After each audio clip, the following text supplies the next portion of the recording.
Olá, boa tarde a todos. Primeiro que tudo, gostaria de agradecer ao Grupo de Interesse de Fisioterapia de Musculação Esquelética pelo convite. De estar aqui perante tão honoráveis palestrantes e tão qualificados é para mim uma honra pessoal. Agradecer também à Escola Superior de Saúde do Politécnico do Porto por albergar este evento e, sobretudo, a vós todos por estarem cá presentes para nos ouvir a todos. E então eu vou-vos apresentar este tema, que tem um título tão grande, e quando eu estava a sugerir este tema pensei, são mesmo fisioterapeutas para estarem interessados nisto, não é?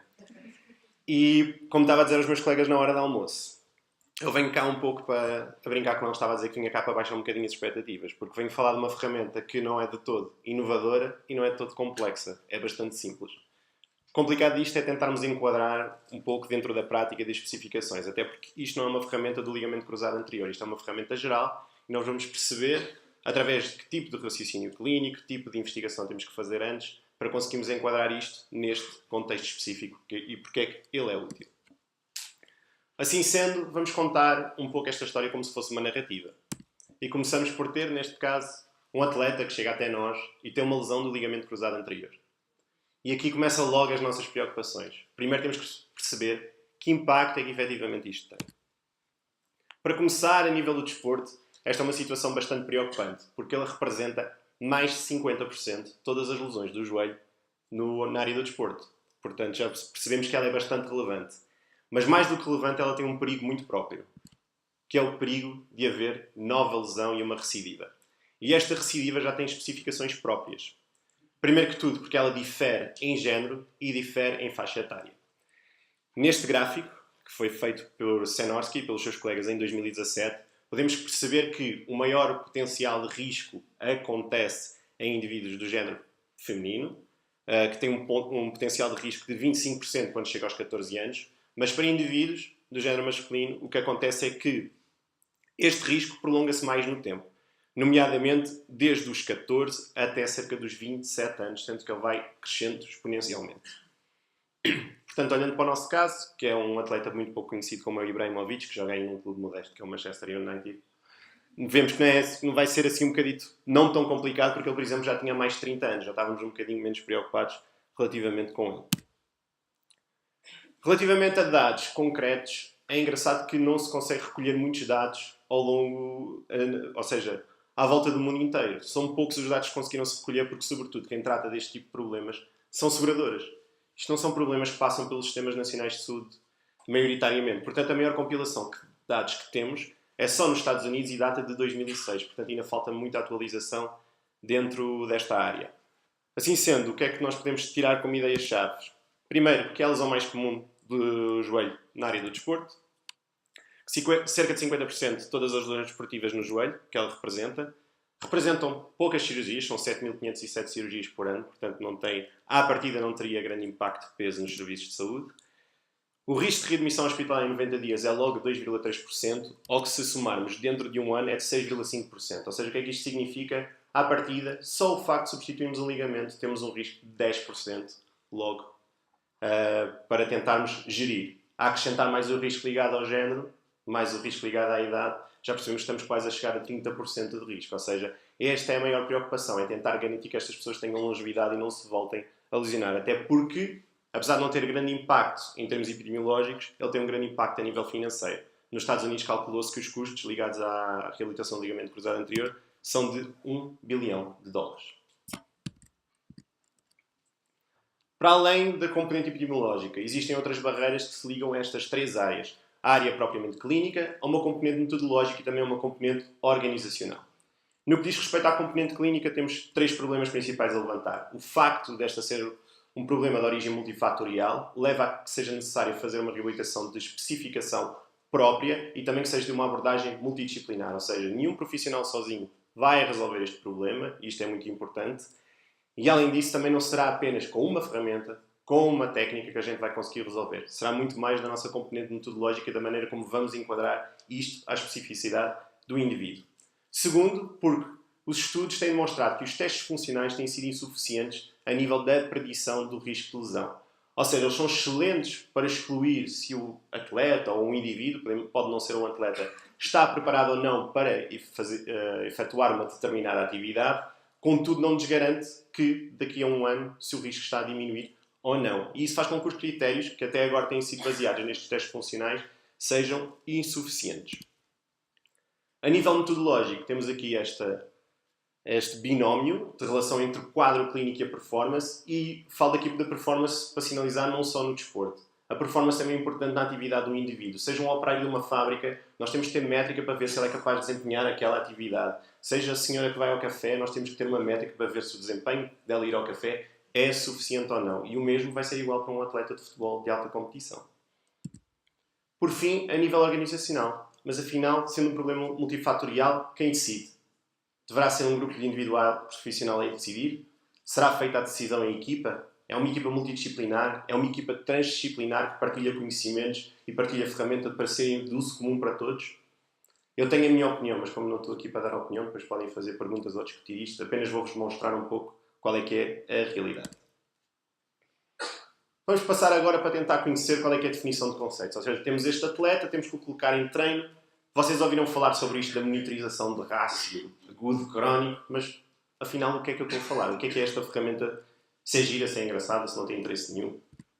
Vamos ver. Primeiro que tudo temos que perceber o que é uma carga aguda e uma carga crónica. Uma carga aguda é uma média exponencial a 7 dias da carga que foi efetuada em treino, independentemente de qual for o indicador. Peso, alto do peso, velocidade, a distância percorrida, podemos utilizar qualquer indicador. Nós vamos fazer uma média daquilo que foi feito nos últimos 7 dias. No que diz respeito à carga crónica, fazemos a mesma média entre 28 dias. Na literatura está descrita alguma variabilização. Estas janelas não são fixas, não precisa de ser obrigatoriamente 7 dias. Porque, por exemplo, no desporto existem determinados timings de recuperação conforme a atividades competitivas, então às vezes temos que fechar a janela para, por exemplo, 4 dias ou para, por exemplo, 14 dias a nível crónico. Dependente outra vez das especificidades do ambiente. Ou seja, outra vez, volto a reforçar, não há receitas certas, temos que nos adaptar sempre ao ambiente e ao contexto em que estamos inseridos. Estes dois são indicadores importantes porque um consegue indicar qual é que é a predisposição, ou como os ingleses dizem, freshness, para determinada atividade, como é o caso da carga aguda, e portanto ele acaba por servir como um indicador da fadiga, enquanto que o indicador de carga crónica é o acumular da experiência de treino que ele tem, portanto representa mais a aptidão física, portanto é a capacidade física. Para verem uma analogia, isto é um pouco como nós pouparmos na nossa conta bancária. À medida que eu vou acumulando mais dinheiro, se eu tiver algum azar, tenho mais risco de controlar esse problema financeiro. A mesma coisa acontece com os atletas ou com qualquer outro indivíduo. Quanto mais experiência de treino e mais carga de treino acontece, mais capacidade ele tem de corresponder a um episódio lesivo.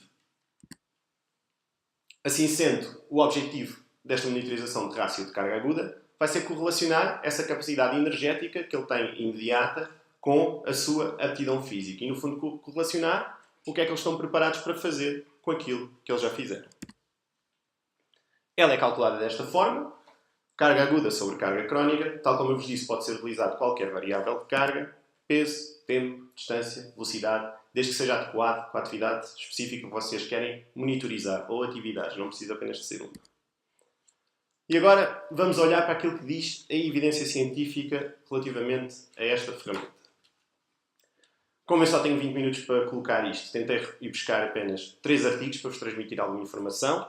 Artigos que foram publicados entre 2015 e 2016, sendo que até me torno o foco maior sobre este, que é uma revisão de 3 estudos que estes 2 autores compilaram. Os outros 2 estudos foram os mesmos estudos que foram incluídos na revisão e que 2 destes autores participaram diretamente. Faço aqui a minha homenagem aos autores, porque acho que quem faz a investigação merece, se calhar, a mesma menção que um atleta de alta competição, como é o caso do Ibrahimovic, e chamar-vos a atenção, sobretudo, na questão do tópico transdisciplinar, que estes 2 indivíduos são profissionais das ciências do desporto e que propositadamente criaram uma ferramenta para uso clínico. Ou seja, eles pegaram na experiência que existia no desporto e disseram: temos este conhecimento e são os clínicos que eu tenho para utilizar. E acho que isso é bom para nós refletirmos um bocadinho sobre um pouco daquilo que a professora Cristina Melo estava a dizer, sobre como é que nós nos devemos encaixar entre cada área. Ou seja, os profissionais que conhecem que a componente clínica, apesar das ferramentas pertencerem ao desporto, pertencem-nos a nós. Os estudos conseguiram então em 3 modalidades desportivas: cricket, o rugby e o futebol australiano. Portanto, foi propositado eles utilizarem 3 modalidades que tivessem características muito diferentes. Embora o rugby e o futebol australiano sejam similares em algumas capacidades físicas, o cricket era totalmente diferente. E o que é que eles concluíram? Conseguiram arranjar para as 3 modalidades uma correlação forte, cerca de 0,53, de rácio de lesão. Ou seja, em qualquer uma das 3 modalidades, com qualquer indivíduo, eles conseguiram ver que, a partir de 1,5 da rácio, o risco de lesão começa a aumentar exponencialmente. Ou seja, se nós monitorizarmos continuamente os nossos indivíduos, sejam eles atletas, sejam eles não atletas, nós já podemos ter mais ou menos uma noção de qual é a capacidade que eles devem ter, ou qual é que é o rácio de carga aguda crónica até eles terem risco. E pode acontecer isto por dois fatores. Um aumento de carga significativo em 7 dias ou uma pouca progressão de carga durante 28 dias. Portanto, simplifica-nos um pouco quando nós vemos que existe um problema de rácio de carga, temos um binómio ali para procurarmos. Este é o exemplo que eles foram buscar. Isto é um atleta de rugby que tinha feito uma reabilitação e que eles utilizaram como gráfico para ilustrar, que vemos que sempre que existe um pico de subida e sempre que ele ultrapassa os 1.5, acaba por resultar num episódio de lesão ou de maior incapacidade. E então eles conseguiram criar, através destas 3 modalidades, uma média geral, e esta curva exponencial que tem a ver com os diferentes tipos de rácio e a sua relação com a carga e com o risco de lesão, e então conseguiram encontrar uma zona ótima de lesão, que é onde o risco é mais reduzido, que situa-se entre os 0.8 e os 1.3. Sendo que este limite máximo de 1.3 seria o perfeito, seria o considerado sweet spot, porque é onde nós temos o pico de performance também do atleta ou do indivíduo. Mas, contudo, e depois temos ali um intervalo entre 1.3 até 1.5, que é uma zona cinzenta, e 1.5 para a frente, o risco tem sempre tendência a aumentar e a ser perigoso. Portanto, mesmo evitar esta questão do rácio de 1.5. Este é um quadro conceptual, depois eles criaram para todas as modalidades com informação para depois vocês poderem seguir, se quiserem consultar os estudos. E agora vamos passar para o modelo de decisão. Porque muitas vezes nós temos estas ferramentas, nós sabemos o conhecimento científico e acho que eu, tal como todos vocês, chegamos muitas vezes à noção de ok, eu tenho este conhecimento, vou aplicar na prática, mas muitas vezes pode não resultar na prática. É o conhecimento científico que estava errado? Naturalmente que não. O que às vezes está errado é a adequação com que nós fazemos ao indivíduo. O conhecimento está lá, ele é transversal, ele não é inválido a partir do momento em que as ferramentas científicas o conseguem comprovar. Nós é que temos que perceber, dentro do nosso contexto, de que forma é que as podemos adequar. E por isso é que o raciocínio clínico é algo que não pode ser definido ou investigado de uma forma estrutural, é tão importante na nossa intervenção. Então vamos começar pelo início daquilo que já tínhamos. Sabemos que ele é um problema de origem multifatorial, e isso vai complicar muito os nossos critérios de regresso à competição. Isso vai levar a que o retorno possa acontecer antecipado ou tardio. E quais são os problemas disto? Um retorno antecipado significa um risco de recidiva de lesão. Um retorno tardio significa menor disponibilidade de jogadores, ou, por exemplo, se estivermos a falar em sinistrados de uma determinada profissão, menos trabalhadores disponíveis, ou seja, isto tem um impacto económico ou social que é tão importante quanto o clínico. Até pode ser menos uma pessoa a estar dentro do grupo de amigos. Isto tudo é importante. Nós vamos nos focar, sobretudo, mais no retorno antecipado e no risco de recidiva, porque é aí onde esta ferramenta vai incidir. Portanto, nós percebemos qual é que é o impacto que ela vai ter, mesmo que seja reduzido, é conseguimos minorizar bem as opções e aquilo que nós vamos utilizar na prática. Para o ligamento cruzado anterior, Matheson definiu este tipo de modelo em 2016, em que nós avaliamos em 3 passos, ou temos 3 passos de decisão para o ligamento cruzado anterior. E, portanto, vamos ter que nos enquadrar depois da ferramenta geral, de como ela é utilizada para o regresso à competição, e enquadrá-la na componente específica do ligamento cruzado anterior. Esses 3 passos são a evolução do estado da condição de saúde, a evolução da participação do risco de lesão e as modificações de decisão. Onde é que ele se vai encaixar? No primeiro passo de evolução de condição de saúde e, sobretudo, no exame físico. Ou seja, é uma ferramenta de monitorização e de acompanhamento. Ajuda-nos a decidir. Não serve para decidir por si só, ok? Os outros exames continuam a ser importantes. Pegando no nosso modelo de raciocínio, ele encaixa perfeitamente no nosso modelo de raciocínio. Porque, como vocês veem, nós já estamos adaptados a pensar com fatores intrínsecos e extrínsecos, que são os que condicionam o ambiente e as especificidades individuais do indivíduo, e já temos uma boa relação entre atividade e participação.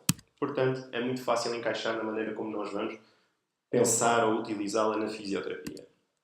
Por fim, não podemos descurar que existe uma questão de rendimento ou performance, que, volto a referir, não precisa de ser obrigatoriamente desportiva. Portanto, também é bom compreender o modelo que os profissionais do desporto utilizam. Este é um modelo que é utilizado desde 83 e onde nós nos vamos inserir, que é sobretudo na análise da performance e a sua relação com a performance passada. Ou seja, esta ferramenta é bastante útil porque relaciona percepção atual com o historial de lesão. E nós estamos habituados, sobretudo historicamente, a fazer uma predição, desde que vem mais as origens da fisioterapia, baseado no historial clínico anterior. Ou seja, aqui nós estamos a recolher um historial clínico anterior, mas através de uma métrica. o que é bastante bom. Conseguimos objetificar melhor este historial clínico. Passando então para a intervenção. Temos que reabilitar este senhor e pô-lo pronto a jogar. Então nós defini aqui uns passos bastante simples, só para vos conseguir conceptualizar e perceberem um pouco da ferramenta. Acaba por não ser uma receita, mas é uma forma de vocês poderem se orientar e tentar compreender de que maneira que isto funciona. Primeiro que tudo, nós devemos selecionar qual é que é a atividade a monitorizar. E neste caso, utilizei como exemplo a atividade da corrida. Depois temos que aplicar critérios de exclusão. E é aqui que entram os testes funcionais. Tal como eu disse, nós vamos deixar de utilizar. Vamos utilizar estes testes funcionais para o ligamento cruzado anterior para perceber quando é que ele pode ou não treinar. Ou seja, se ele não passar os critérios clínicos, nem vale a pena pensar se querem colocá-lo em treino ou outro tipo de cargas. Sendo que encontrei, inclusive, recentemente em fazer esta apresentação, um estudo de 2018 que já conseguiu juntar este tipo de testes funcionais, reduzir a um número menor e que já consegue fazer uma predição do risco entre 12 a 24 meses. Ou seja, mesmo assim já estamos a evoluir bastante neste campo e a tentar trazer os testes funcionais já para esta componente da predição. Portanto, estamos todos enquadrados. Excelente. Depois selecionar um teste ou um treino de referência. Se estiver ligado ao rendimento esportivo, ainda melhor. Neste caso, utilizei uma ferramenta que já é utilizada pelos treinadores no futebol, que é o teste de velocidade em 30 metros. Nós podemos utilizar o mesmo, embora a nossa perspectiva seja mais clínica, não é uma perspectiva de rendimento, mas não devemos descurar, porque queremos que ele atinja os níveis, pelo menos, que tinha no passado, no historial clínico anterior.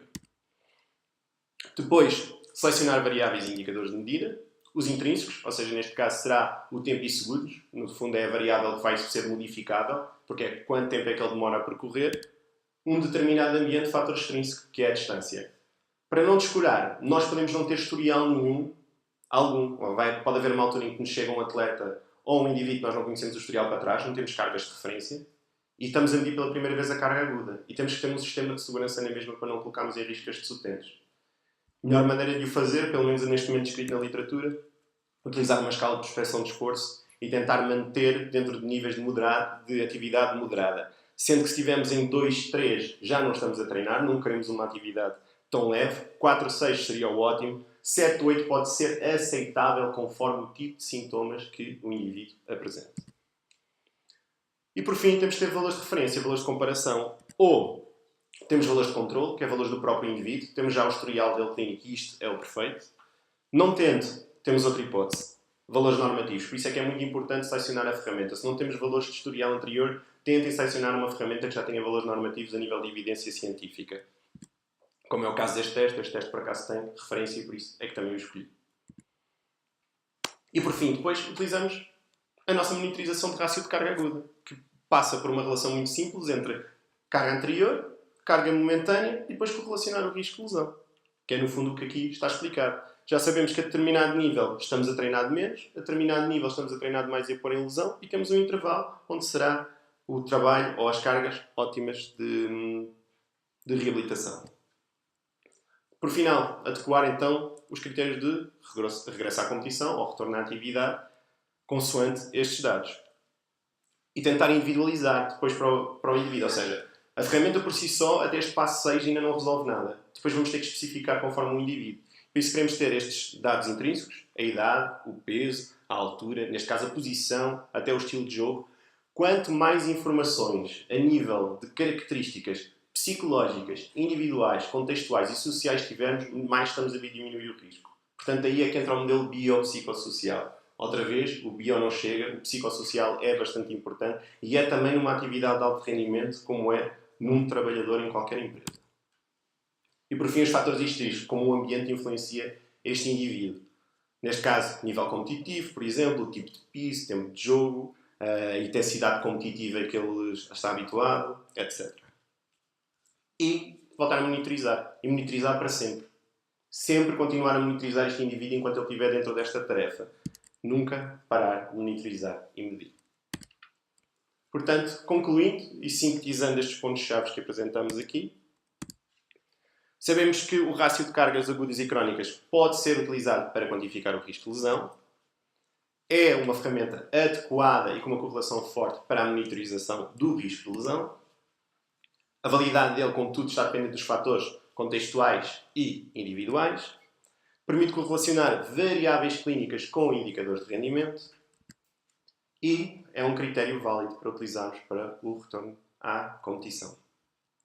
Obrigado a todos pela vossa paciência. O Ibrahimovic já está de volta e já está a marcar gols, não é?